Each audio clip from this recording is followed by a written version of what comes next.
Welcome to VNN News. I'm Eva with today's top story. A major escalation is underway in global trade.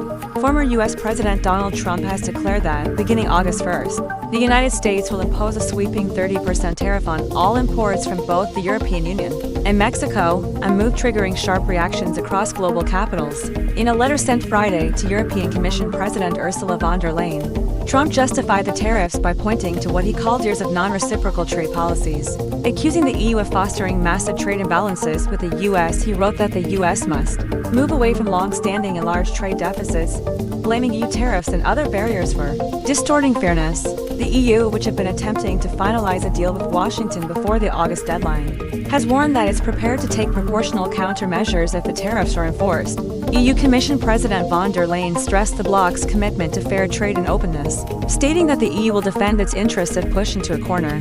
President Trump also made it clear, any retaliatory tariffs from either the EU or Mexico will be met with even higher U.S. import taxes, potentially exceeding 30%. Mexico, also in Trump's crosshairs, received a similar warning. In his letter to Mexican President Claudia Sheinbaum, Trump criticized Mexico for what he claimed was insufficient action against drug trafficking and border security, though he acknowledged past cooperation.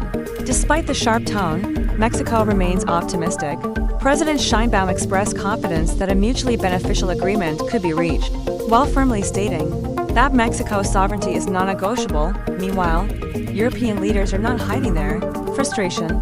French President Emmanuel Macron called Trump's move unacceptable, urging the EU to prepare credible counter-responses. Italian Prime Minister Giorgia Meloni voiced hope for a fair resolution, warning that a trade war across the Atlantic would benefit no one. And Dutch Prime Minister Dick Schoof called for EU unity in securing a balanced deal. Germany's auto industry, which would be heavily impacted by higher U.S. tariffs, raised alarms about the risk of escalating tensions, calling the potential standoff regrettable. On the broader global stage, Trump's tariffs won't stop with Europe and Mexico.